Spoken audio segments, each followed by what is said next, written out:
Somewhere deep inside a mountain in the Utah desert, behind blast doors built to withstand a nuclear explosion, lies a vault. Not a vault filled with gold, not weapons. Not government secrets. Names. Billions of names. Your name might be in there. Your grandfather's name. Your great-great-grandmother, born in a village you have never even heard of, in a country that may no longer exist on any modern map. The Church of Jesus Christ of Latter-day Saints, commonly known as the Mormons, has spent nearly a century quietly gathering the names and records of the dead from every corner of the earth. They have microfilm churches in Italy, synagogues in Poland, government registries in China, parish records in Africa, and civil archives in South America. Today, their database, FamilySearch, holds over 11 billion historical records and is growing every single day. Why? What drives a religious institution to build what may be the most comprehensive record of human existence ever assembled? The answer involves theology, technology, Cold War-era engineering, and a belief that the living owe something extraordinary to the dead. Stay with me. This story is far more fascinating than you might expect. Welcome back to Solvani, where we explore the hidden stories behind the world's most fascinating institutions, beliefs, and historical movements. If you are new here, this is a channel built on curiosity, respect, and the pursuit of understanding. We do not mock, we do not attack, we explore. And today we are exploring one of the most remarkable projects in modern religious history. How a single church built a genealogical archive so vast, so detailed that governments, historians, Holocaust survivors, and millions of ordinary families around the world have come to depend on it. If that sounds extraordinary, it is. Because the story behind it touches on faith, identity, empire, memory, and the very question of what it means to be remembered after you are gone. Before we begin, if you find value in this kind of thoughtful, research-driven content, do take a moment to subscribe to Solvani and tap the bell icon so you never miss a new exploration. And if anything in today's video makes you think, I would love to hear from you in the comments. This channel grows because of viewers like you. Now let us begin at the beginning. To understand why the LDS Church built the largest genealogical database on earth, you have to understand a doctrine that sits at the very heart of their faith: baptism for the dead. In Latter-day Saint theology, baptism is considered essential for salvation.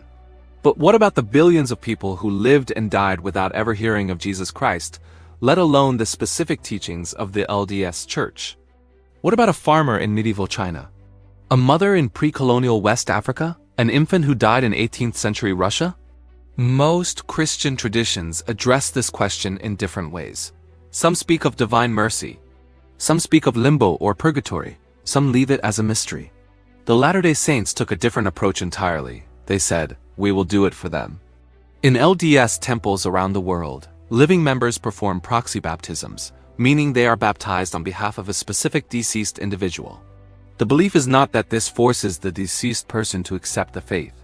Rather, LDS theology holds that in the afterlife, the deceased individual is given the choice to accept or reject the ordinance performed on their behalf. Now this raises an immediate and enormous practical question. If you want to perform a baptism for someone who died, you need to know who they were. You need their name. Ideally, you need their birth date, their place of birth, their family connections. In other words, you need records, and you need a lot of them. This single theological requirement set in motion one of the most ambitious archival projects the world has ever seen. Think about that for a moment. A belief about what happens after death led directly to the creation of a database containing 11 billion records of the living and the dead. Faith and data, intertwined in a way that is almost unprecedented in human history. What do you think about this connection between theology and record keeping? Drop your thoughts in the comments. I am curious how this strikes you. The genealogical mission of the LDS Church did not begin with computers. It began with a problem. In the early decades of the 20th century, church leaders realized that members were eager to trace their ancestry and perform temple ordinances for deceased relatives. But there was no centralized system for gathering or organizing records. Family history work was scattered, inconsistent, and deeply limited. In 1894, the Genealogical Society of Utah was established, one of the earliest formal genealogical organizations in the world. For decades, its work was modest, gathering local records, maintaining filing systems, and helping members trace their own family lines. But in the 1930s, something changed. The the church began a systematic program of microfilming records from around the world. And when I say systematic, I mean it in the truest sense. They did not dabble. They did not collect casually. They launched a global operation. Teams were dispatched to countries across Europe, Asia, Africa, and the Americas. They negotiated access to churches, government registries, civil archives, and libraries. They set up cameras in basements, attics, and musty record rooms. They microfilmed birth records, marriage certificates, death records, census data, immigration logs, military rolls, and religious registries. By the mid-20th century, the LDS Church had become the single largest collector of genealogical records on the planet, and they were not slowing down. Consider the breadth of what they collected. In Europe, they microfilmed parish records dating back centuries, covering births, marriages, and deaths in countries from England and France to Poland, Hungary, and Scandinavia. These records are often the only surviving documentation of entire communities, particularly in regions devastated by the two world wars. In Germany, they filmed civil registries and church records that now serve as critical resources for researchers studying families displaced or destroyed during the Holocaust. In China, they obtained access to portions of imperial archives, genealogical records maintained by Chinese clans and families, some stretching back 1,000 years. In Africa, they worked to capture colonial-era records, church registries from missionary stations, and civil documents that help trace lineages in countries where oral tradition was the primary means of preserving family history. In the Americas, they gathered slave records, plantation logs, ship manifests, and immigration documents that are now vital tools for African Americans searching for ancestors lost to the transatlantic slave trade. Over the decades, the church accumulated more than 2.5 million rolls of microfilm. That is not a typo. 2.5 million rolls. Each roll containing hundreds or thousands of individual records. The sheer volume is almost incomprehensible. Here is a question worth sitting with. Is it possible that a church you may never have thought much about has preserved more of your family's history than your own government has? For many people around the world, the answer is yes. Now, once you have gathered billions of records, you face a new question. Where do you keep them safe? The LDS Church's answer was not a warehouse. It was not a climate-controlled building. It was a mountain. In 1965, the church completed construction of the Granite Mountain Records Vault, carved deep into the side of Little Cottonwood Canyon, approximately 20 miles southeast of Salt Lake City, Utah. The vault was designed to survive almost anything. The entrance is protected by massive steel blast doors, each weighing several tons, engineered to withstand a nuclear detonation. The corridors extend hundreds of feet into solid granite. Inside, the temperature and humidity are carefully controlled to preserve delicate microfilm for centuries. The facility contains 6 main storage chambers, collectively holding the vast majority of the church's microfilm collection. It is, by most reckonings, the single most secure genealogical archive on Earth. Why this level of protection? Because the church views these records not merely as historical documents, but as sacred resources tied directly to their religious mission. The names of the dead are not trivia. In LDS belief, they represent souls who may one day receive saving ordinances. And so the vault was built not just to store data, but to guard it against the worst catastrophes humanity might inflict upon itself. A nuclear-proof mountain vault, filled with the names of the dead. It sounds like something from a film. But it is entirely real, and it is still operational today. For decades, the church's genealogical records were accessible primarily through a network of family history centers, local facilities where anyone, not just church members, could visit and search microfilm records. There were thousands of these centers around the world, and they were open to the public free of charge. But the real transformation came with the internet. In 1999, the church launched FamilySearch.org, a free online platform that made its vast genealogical records accessible to anyone with an internet connection. This was not a commercial product. There was no subscription fee, no paywall, no premium tier, free, open, for everyone. Today, FamilySearch contains over 11 billion searchable records and more than 1.5 billion profiles in its shared family tree. It is available in dozens of languages. It receives millions of visitors every month. And it remains entirely free. Now here is something many people do not realize. Commercial genealogy companies, including the most well-known ones, have licensing agreements with the LDS Church. A significant portion of the records available on paid platforms were originally gathered, microfilmed, and preserved by the church's genealogical program. When you pay a subscription to trace your ancestry online, there is a reasonable chance that at least some of the records you are searching through were collected by Mormon microfilming teams decades ago. The church gave the world this resource. Others built businesses on top of it. Did you know that? I would wager many of you did not. Share your reaction in the comments. We need to address one of the most sensitive and important dimensions of this story. Among the billions of records collected by the LDS Church are extensive records related to Jewish communities in Europe, including records of individuals who perished in the Holocaust. The Church's microfilming of these records has been invaluable for historical research and for Holocaust survivors and their descendants searching for lost family members. Institutions like Yad Vashem, the Israeli Holocaust Memorial, have acknowledged the value of records preserved through these efforts. But there has also been significant controversy. The practice of baptism for the dead was, on multiple occasions, performed using the names of Holocaust victims. For many in the Jewish community, this was deeply offensive. The idea that individuals who were murdered precisely because of their faith could be posthumously subjected to rites of another religion struck many as a profound violation of their memory and identity. The backlash was substantial. Jewish organizations formally protested. In 1995, the LDS Church entered into an agreement with Jewish groups, pledging to remove the names of known Holocaust victims from their temple records, and to prevent future proxy baptisms of Jewish Holocaust victims. Compliance has been an ongoing challenge. Additional violations were discovered in subsequent years, leading to renewed protests and further agreements.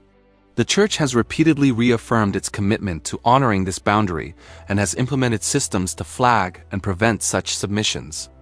This is a complex situation. On one hand, the Church's preservation of these records has been a gift to historical memory. On the other hand, the use of those same records for religious rituals that the deceased and their descendants never consented to raises serious, ethical questions about the boundaries of religious practice and the rights of the dead. Where do you stand on this? It is a question with no easy answer. Let me know your thoughts below. Perhaps nowhere has FamilySearch had a more profound and unexpected impact than in the African American community. For millions of African Americans, tracing family history beyond a few generations has historically been extraordinarily difficult, and for a heartbreaking reason. The transatlantic slave trade and the institution of slavery systematically erased the identities of enslaved people. Names were changed. Families were separated. Records were kept not for the benefit of the enslaved, but for the property ledgers of slaveholders. And yet those records, cold and dehumanizing as they are, contain information, names, ages, births, deaths, transfers, sales. And within that information, hidden in the handwriting of plantation owners and slave traders, lie the threads of family connections that can be painstakingly reconstructed. The LDS Church microfilmed enormous quantities of these records.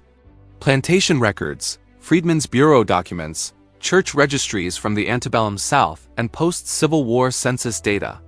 Today, these records are freely available on FamilySearch, and they have become a crucial resource for African Americans seeking to reconnect with ancestors whose identities were deliberately erased. Organizations dedicated to African American genealogy have actively partnered with FamilySearch to index and make these records more accessible. Volunteers have spent thousands of hours transcribing handwritten documents so that they become searchable online. Here is a truth that deserves to be acknowledged. A predominantly white American religious institution, one with its own complicated racial history, has nevertheless created one of the most important tools available for Black Americans to reclaim their family histories. The irony is not lost on historians, but the value of the work is undeniable. The LDS genealogical effort was never limited to the Western world. In China, genealogical record-keeping has an ancient and rich tradition. Chinese clans maintain detailed family registries, known as jiapu or zupu, tracing lineages back centuries and sometimes over a millennium. These records documented births, marriages, deaths, achievements, and family migrations across vast distances and many generations. The LDS Church gained access to portions of these collections and microfilmed them, creating backup copies of records that, in some cases, were later damaged or destroyed during periods of political upheaval in 20th century China. Think about the significance of that. Records that might have been permanently lost to history were preserved because a religious group in Utah believed in performing rituals for the dead and needed names to do it. This pattern repeats across the globe. In Scandinavia, where Lutheran church records stretch back centuries. In Latin America, where colonial-era Catholic parish records document populations from the 16th century onward. In the Pacific Islands, where oral genealogies were transcribed and preserved alongside written records. The LDS Church's theological motivation created a practical outcome that has benefited scholars, historians, governments, and families on every inhabited continent. Here is something worth reflecting on. Can a deeply personal religious motivation produce a universally valuable result? This story seems to suggest that it can. The LDS Church has not rested on its microfilm legacy. In recent years, FamilySearch has undergone a massive digital transformation. The church has invested heavily in digitizing its microfilm collection, converting those 2.5 million rolls into high-resolution digital images that can be searched, indexed, and accessed online. This is a monumental technical undertaking, and it is still in progress. But perhaps the most fascinating development is the use of artificial intelligence. FamilySearch has deployed machine learning algorithms trained to read handwritten documents in multiple languages and scripts. Imagine a census page from 1850 written in faded ink by a government clerk with nearly illegible handwriting. Now imagine an AI system that can read that handwriting, extract the names and dates, and make them searchable to anyone on the internet. This technology is transforming the speed at which records can be indexed.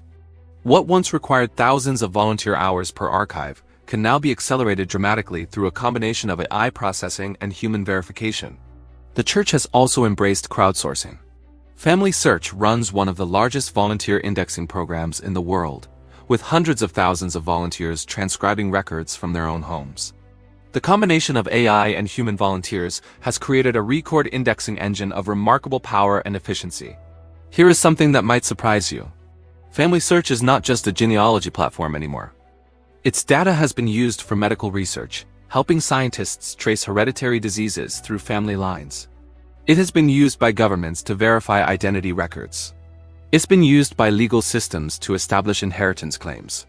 A database built for baptism of the dead has become a tool for the living in ways its creators never fully anticipated. Before we close, let us sit with some of the larger questions this story raises. The question of motivation and outcome. The LDS Church built this archive for a specific theological purpose. But the archive itself has transcended that purpose. It has become a resource for all of humanity. Does it matter why something was created, if the result benefits everyone? Or does the theological motivation introduce ethical complexities that cannot be ignored? The question of consent. The dead did not ask to have their names gathered. They did not consent to proxy rituals. And yet, the gathering of their names has allowed their descendants to find them, to know them, to remember them. There is a tension here between the right to rest undisturbed and the desire of the living to reconnect with those who came before. The question of preservation. In a world where records are constantly at risk, whether from war neglect, natural disaster, or political upheaval, the LDS Church's effort to microfilm and digitize historical records has arguably saved more genealogical data than any other single institution. That is not an ideological statement, it is a factual observation. And finally, a question that touches us all. What does it mean to be remembered? Every name in that database was once a living person. Someone who breathed, who loved, who struggled, who hoped. The fact that their names survive, that a descendant might one day type their name into a search box and find them, there is something profoundly moving about that, regardless of the theological framework that made it possible. The Mormons know who your great-grandmother was, or at least, they might. And they have spent nearly a century, billions of dollars, and unimaginable effort to make sure that knowledge is not lost. You may agree with their theology, or you may not. You may find the practice of baptism for the dead moving or unsettling. But there is one thing that is difficult to deny. The practical result of their work has given millions of people around the world a gift that no amount of money can buy. The gift of knowing where they come from. A Holocaust survivor who finds the name of a grandmother she thought was erased from history. An African-American family that traces their lineage past the barrier of slavery for the first time. A man in China who discovers a 1,000-year-old family record preserved on microfilm in a vault inside a mountain in Utah. These are real stories. And they exist because of a church that believed the dead deserve to be known by name. Thank you for watching. If this story made you think, if it challenged something or opened a new perspective, then this video has done its job. If you are new to Solvani, please subscribe. We explore the kinds of stories that do not make headlines but shape the world in ways most people never realize. Hit the subscribe button, tap the bell, and share this video with someone who values depth over noise. I would love to hear from you. What surprised you most about this story? Did you know about FamilySearch before today? Have you ever traced your own family history? Tell me in the comments. Until next time, keep questioning, keep exploring, and never stop seeking understanding.